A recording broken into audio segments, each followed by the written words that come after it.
Isang mapagpalang umaga po sa bawat isa.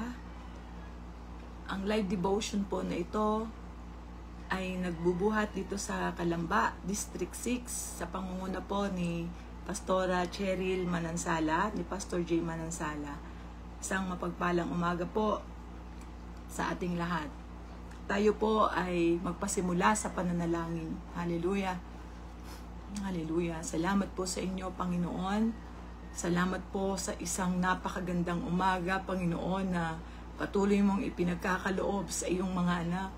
Salamat po sa kalakasan, Panginoon, ng pangangatawan, O Diyos, sa umagang ito. Salamat din, Panginoon, sa pagbabantay mo sa amin, sa magandang pagtulog, Panginoon, sa nagdaang gabi. Salamat po, O Diyos. Salamat po sa inyo. Napakabuti nyo, Panginoon, sa inyong mga anak. Ama, sa umagang ito, patuloy po kaming lumalapit sa inyo.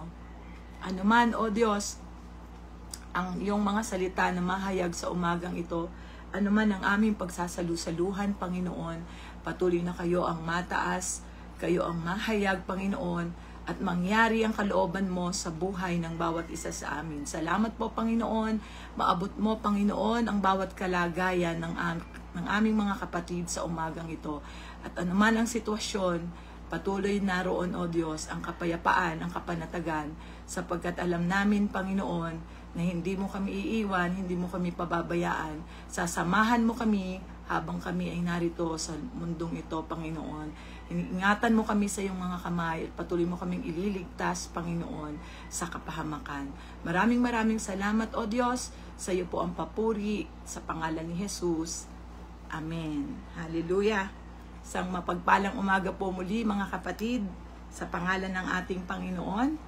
At ngayon pong umaga, meron po akong katanungan sa inyo na atin pong sasagutin din. Ano po? At ito po yung katanungan. Ang kalooban ba ng Diyos ang maranasan mo ang magandang buhay dito sa lupa? Hallelujah. Amen. Noong namatay ang Panginoong Hesus doon sa krus, ay hindi lang tayo iniligtas sa kapahamakan, kundi ninais niya na maranasan natin ang buhay na payapa. At ang magandang buhay na ito dito sa lupa. Hallelujah.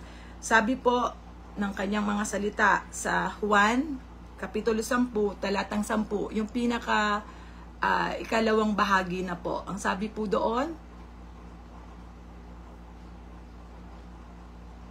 ang sabi po sa John 10:10 ay ito.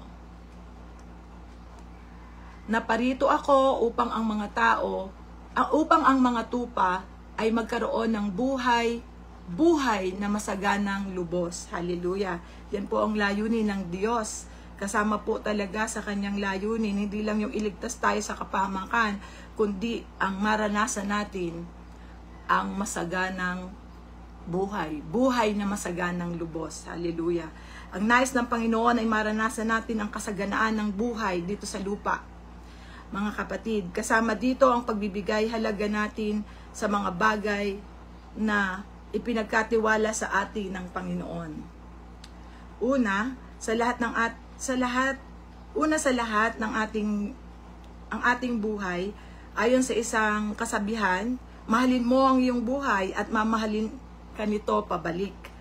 Maraming tao ang nakikipagsapalaran upang makahanap ng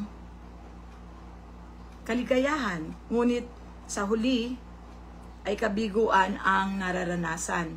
Lahat sinusubukan para lumigaya. Maaaring mga material na bagay ang inaakala na magbibigay sa kanila ng ligaya. Maaaring relasyon, katanyagan at kasikatan, subalit ang lahat ng ito ay pansamantala lamang. Yan. Maaari tayong akala natin o maligaya tayo sapagkat tayo mayroong relasyon, tayo ay tanyag o tayo ay sikat. Subalit tatandaan natin na ang lahat ng ito ay pansamantala lamang. Ang inaakala ng marami sa mga ito ay masusumpungan ang magandang buhay, kaya halos ubusin ng lakas at panahon para dito. Maraming tao ay inuubos ang kanilang mga panahon para lamang sa mga pansamantalang ito. Kaibigan, ang itinuturo ng salita ng Diyos ay tungkol sa buhay at kung paano natin mararanasan ang kasaganaan nito. Kaya sabi nga po sa unang Pedro, Kapitulo 3, talatang 10, ito po ang sinasabi. Ang sabi po dito, ang mga nagnanais ng payapa at saganang pamumuhay, dila nila'y pigilan sa pagsasabi ng kasamaan, ang anumang panlilinlang at madayang pananalita sa kanyang mga labi ay di dapat mamutawi. Hallelujah. So, sabi po, kung nagnanais ng payapa at saganang pamumuhay, ano po ang dapat nating pigilan? Pigilan daw natin ang ating mga dila sa pagsasabi ng kasamaan.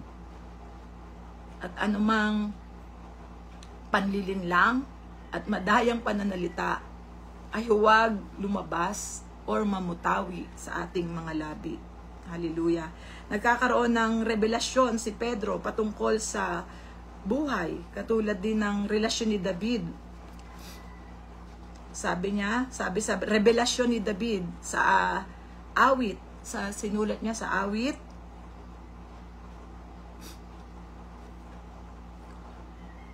ito po, sabi niya sa 34, Kapitulo 34. Sige po, makipagbukas po kayo sa akin sa mga awit. Kapitulo 34, mula 12, talatang 12 hanggang 14. Ang sabi po dito, sinong may gusto ng mahabang buhay? Sinong may nais ng masaganang buhay? Dila mo ay pigilan sa paghabi ng kasamaan, mabuti ang gawit, masamay layuan, pagsikapang kamtin ang kapayapaan. Hallelujah. Paulit-ulit sinasabi sa atin, pigilan natin ang ating dila, ang ating sa ating mga pananalita. Huwag tayong humabi o magsalita ng anumang kasamaan laban sa ating kapwa o makasasakit sa ating kapwa. Ito ay isang susi upang magkaroon tayo ng mahabang buhay at masaganang buhay. Sapagkat napakabuti ng layunin ng Panginoon sa bawat isa sa atin. Ang tayo ay magkaroon ng maayos, mapayapa at masaganang buhay sa mundong ito. Hindi nais ng Diyos na tayo ay laging naghihirap, na tayo ay kawawa. Hindi nais yun ng Panginoon. Subalit, laging naroon yung panuntunan niya upang magkaroon ka o pagkalooban ka niya ng magandang buhay. Hallelujah. At yun nga ay paulit-ulit niyang sinasabi. Kung sino mang may gusto ng mahabang buhay o sino mang nagnanais ng masaganang buhay, dila mo ay pigilan sa paghabi ng kasamaan, mabuti ang gawin, masamay layuan, pagsikapang kamtin ang kapayapaan. Hallelujah. Ang inaakala ng marami ay ang buhay kapag ka-Kristiyano kay kawawa, mahirap, kailangan mag-suffer, kailangan lagi magtiis. Totoo po yun. Kagaya ng pamumuhay ng Panginoong Hesus dito sa lupa ay kailangan natin na pagtiisan o matuto tayong magtiis. Kagaya makipagtiis tayo doon sa paghihirap ng Panginoong Hesus na naranasan niya, pinakita niya na sa atin na napagtagumpayan niya ang lahat ng bagay dito sa lupa. At ang kanyang pangako at ang kanyang iniwan sa atin, sabi nga, hindi lang iniligtas niya tayo sa kapahamakan, hindi lang salvation ang binigay niya sa atin nung mamatay siya dun sa krus, kundi buhay na masagana. Binigyan niya tayo ng buhay na masagana. Magandang buhay ang plano ng Panginoon para sa atin. Kaibigan, ang paglayo sa masama at ang paggawa ng mabuti ay isang pamamaraan kung paano mahalin at bigyang halaga ang buhay. Ano ba ang mukha ng magandang buhay? Ano ang naiisip natin tungkol sa magandang buhay?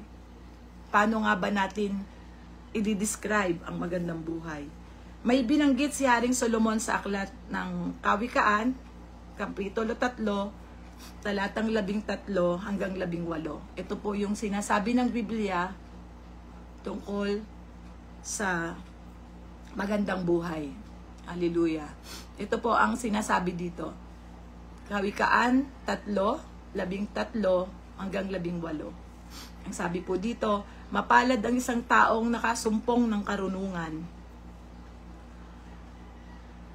at ang taong nagsisikap unawa ay nagtatamo. Higit pa sa pilak ang pakinabang dito at higit sa gintong lantay ang tubo nito. Sa alinmang alahas ay higit ang karunungan at walang kayamanang dito ay maipapantay. Mahabang buhay ang dulot ng kaalaman. May taglay na kayamanan at may bungang karangalan. Maaliwalas ang landas ng taong may kaalaman at puno ng kapayapaan ang lahat niyang araw. Mapalad nga ang taong may taglay na karunungan para siyang punong kahoy na mabunga kailanman. Hallelujah. Amen. Ito ang biblikal na pananaw tungkol sa magandang buhay na binanggit ni Haring Solomon. Meron po tayong 4 na bagay na pag-aaralan sa umagang ito. Ito po yung una, sabi, tungkol dito sa ating binasang ito. Sabi po, una, mahabang buhay. Ito ay may malaking pagpapala para sa ating mga tao ang mabuhay ng matagal dito sa lupa. Aanhin natin ang kayamanan kung tayo naman ay papanaw agad sa buhay na ito. Ngunit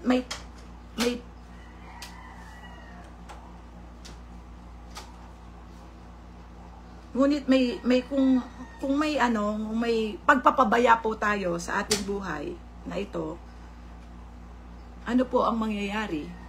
Kung hindi natin iniingatan ang ating buhay, ano po ang mangyayari? Malaking chance na makakaranas tayo ng mga karamdamang mauuwi sa maaga nating kamatayan. Kapatid, ang nais ng Diyos ay malasap natin ang masarap na buhay at magandang buhay na pangmatagalan dito sa lupa. Hindi pang sandali lang. Ang nais ng Diyos para sa atin ay mahabang buhay.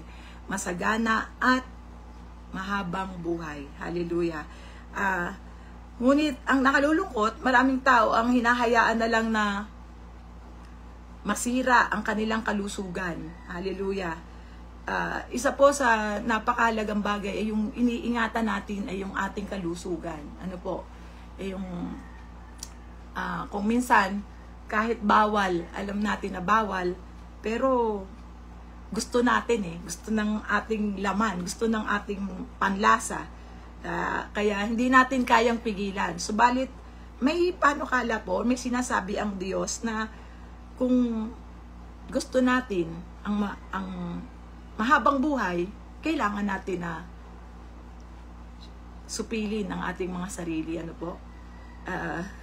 Ingatan natin ang ating kalusugan. Sa pamamagitan ng mga masasamang bisyo, maaari tayong mauwi sa maagang kasawian. Hallelujah. Sabi, huwag nating sayangin ang panahon na ipinagkakaloob sa atin ng Diyos para mabuhay. Lasapin natin ang mga sarap ng buhay galing sa Panginoon. Okay. So, una, mahabang buhay. Ang ikalawa po ay kayamanan at karangalan. Maraming taong nabubuhay ng maraming taglay na kayamanan, ngunit wala itong kasamang karangalan. Ang kayamanan ay hindi lang tungkol sa salapi. Pinatutungkolan din ito ang impluwensya natin sa iba. Yan. Hindi mahalaga na marami kang kayamanan kung ikaw naman ay katitisuran, ano? Tayo ba ay mabuti o masamang impluwensya? Aanhin natin ang kayamanan kung hindi naman galing sa marangal na paraan. Ang nais ng Panginoon, malasap natin ang tunay na yaman at na nanggagaling sa marangal na kaparaanan. Sapagkat maraming mayaman ang hindi makatulog sa gabi. May mga pag-aalinlangan at takot, walang kapayapaan. Kaya kapatid, Ang kayamanan ay mga pagpapalang galing sa Diyos upang ito ay ating malasap ng may karangalan. Hallelujah. Ang ikatlo po, maaliwalas na landas. Mahirap mabuhay sa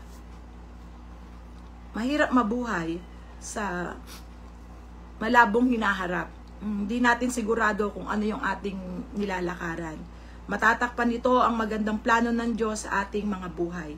Ang nais ng Diyos ay makita natin ng maliwanag or may kaliwanagan ang kanyang mga inihandog na magandang bagay para sa atin. Mabuhay tayong puno ng pag-asa at kagalakan. Hallelujah. Ang pang-apat po, kapayapaan. Isang napakadakilang pagpapala sa atin ang mabuhay tayong may kapayapaan. Maraming tao ang nasa kanila ng lahat, ngunit walang kapayapaan. Halos gusto nilang bumili ng kapayapaan. Subalit kahit gaano ka kayaman o kahit sa ang tanyag na pamilihan ka pumunta, wala kang mabibiling kapayapaan. Wala kang mabibilhan ito. Hallelujah.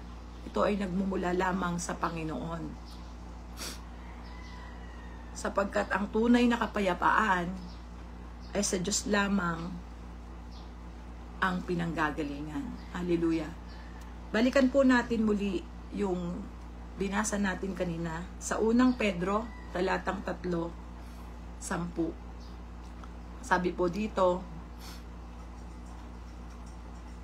ang mga nagnanais ng payapa at saganang pamumuhay, dila nila'y pigilan sa pagsasabi ng kasamaan, ang anumang panlilinlang at madayang pananalita sa kanyang mga labi ay di dapat mamutawi. Hallelujah. Papuri po sa Panginoon. Hallelujah. Ang nais ng Diyos ay patuloy na maranasan natin. Hallelujah. Ang magandang buhay dito sa lupa. Patuloy po tayong manalangin. Patuloy po nating nasain, hilingin sa ating Panginoon na patuloy niya tayong gabayan, samahan, at patuloy na maranasan ang kapayapaan sa buhay nito. Hallelujah. Tunay na ang Diyos po ay hindi niya nais na ang kanyang mga anak ay maging kawawa, maging buntot, palaging iwan, kundi ang nais ng Panginoon palagi tayo ay ulo at palagi tayong nangunguna doon sa kabutihan. At palagi, paulit-ulit, ang sabi ng salita ng Diyos sa mga talatang ating binasa, ang nais niya palagi ay kapayapaan para sa atin at masaganang buhay para sa atin. Subalit, yun nga po, dila natin pigilan sa pagsasabi ng kasamaan. At patuloy na ang Diyos ang makakilos sa ating mga buhay. Palagi tayong pasiyasat sa Panginoon, mga kapatid. Palagi nating isuko sa Kanya yung ating buhay. Alam niya kung ano yung pinakamabuti para sa bawat isa sa atin. Manalangin tayo na mayroong kasamang paggawa. Panalangin na naroon yung paniniwala na ang Panginoon kailanman hindi niya tayo pagkukulangin. Na kailanman, anuman yung nasa ng puso natin, pag ito ay kanyang kalooban, ito ay kanyang ipagkakaloob para sa atin. Kaya naniniwala po ako na ang bawat isa sa atin, ang kalooban ng Diyos ay maranasan natin, ang bawat isa sa atin, ang magandang buhay dito sa lupa. Hallelujah. Sa Diyos po ang papuri.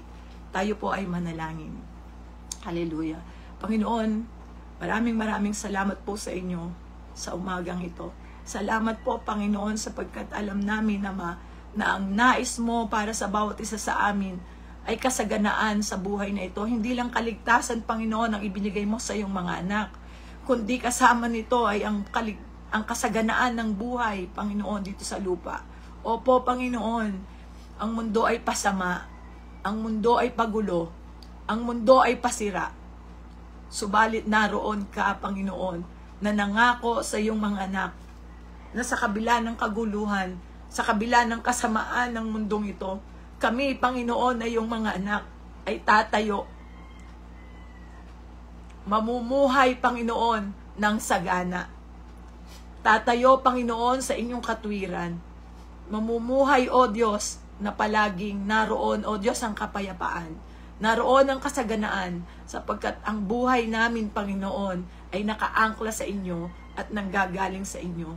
Ama, sa umagang ito, patuloy naming idinadalangin ang bawat kalagayan, Panginoon, ng iyong mga kapatid, ng aming mga kapatid, Panginoon. Anuman, Panginoon, ang kanilang kalagayan sa umagang ito, maging encouragement, Panginoon, sa kanila, maging kalakasan sa kanila, Panginoon, ang iyong mga salita na inihayag mo sa umagang ito, na hindi mo lamang kami binigyan ng kaligtasan, kundi ang nais mo, Panginoon, ay kasaganaan ng buhay namin dito sa mundong ito. Salamat po, Panginoon, at naniniwala kami na patuloy mo kaming hahawakan, patuloy mo kaming sasamahan, patuloy mo kaming gagabayan, Panginoon. At ang iyong banal na spirito, ang banal na spirito, Panginoon, ang patuloy na magkukonvict sa amin, sa bawat isa sa amin, na patuloy na maalala namin na ang dila namin ay patuloy naming pigilan, Panginoon, sa paghabi, Panginoon, ng masasama, ng mga masasamang salita laban sa aming kapwa, o mga pagsasalita na nakakasakit, Panginoon, sa kalooban ng aming mga kapatid. Gayon din sa aming kapwa, Panginoon. Patuloy kaming maging huwaran, Panginoon, maging kawangis mo, O Diyos. Hallelujah. Makita kami, Panginoon, na namumuhay, Panginoon, na stand out, Panginoon, sa mundong ito. Hindi kasikatan, Panginoon. Hindi kasikatan, Panginoon, sa anumang bagay o larangan ng material, Panginoon, kundi makilala kami at makita kami na namumuhay na kagaya mo, Panginoon. Maging kawangis mo kami, Panginoon. Lalo sa mga huling araw na ito, Panginoon, na ang mundo ay pasama, pasira, Panginoon, magulo, O Diyos. Subalit naroon, Panginoon, ang iyong kapayapaan, ang iyong kasaganaan, ang iyong pagsama, Panginoon, sa araw-araw ng aming buhay. Patuloy kami na magtitiwala, Panginoon, at nagtitiwala sa inyong magagawa. Walang imposible sa inyo, Panginoon. At patuloy na ang iyong mga salita ang maging tungkod namin, ang maging gabay namin sa araw-araw ng aming buhay. Salamat po, Panginoon. Abutin mo, Panginoon, ang iyong mga lingkod sa umagang ito, sa anumang sulok ng mundo, Panginoon, na nakikinig sa umagang ito at naaabot, Panginoon. Patuloy mo silang bigyan, Panginoon, ng kapanatagan, kapayapaan, at higit na kasaganaan, Panginoon, sa habang sila ay naroon, O Diyos, na nagtitiwala at naglilingkod sa inyo. Patuloy mong gamitin ang aming mga buhay na ito upang patuloy na mapalagana, Panginoon, ang iyong mga salita. Salamat po, Panginoon, sa inyo po namin itinataas, Panginoon, ang bawat tagapanguna, Panginoon, ng bawat iglesia, Panginoon, patuloy namin idinadalangin sa inyo. Ang Pastor Joseph, Panginoon, ng kanyang buong sambahayan, O Diyos, abutin mo po siya, Panginoon. Abutin mo po sila. Patuloy na magamit, Panginoon. Ang lahat, Panginoon, ng mga manggagawa, Panginoon, tagapanguna, Panginoon. Anuman, Panginoon, ang mga ministeryo ng mga taong ito, Panginoon, na patuloy na ginagamit mo sa iyong ubasan. Patuloy, O Diyos, pakaingatan mo po sila, Panginoon. At patuloy na magamit mo ang kanilang buhay, O Diyos. Patuloy na sa iyo lamang, Panginoon, umasa ng kalakasan. Salamat po sa inyo. Pagpalain mo po, Panginoon, ng umagang ito, ang buong maghapong ito. Kayo po ang mahayag, kayo po ang manguna. Sa pangalan ni Jesus, ito po ang aming samot dalangin. Amen and amen. Magandang araw po. Salamat po sa inyo. Pagpalain po kayo ng Panginoon.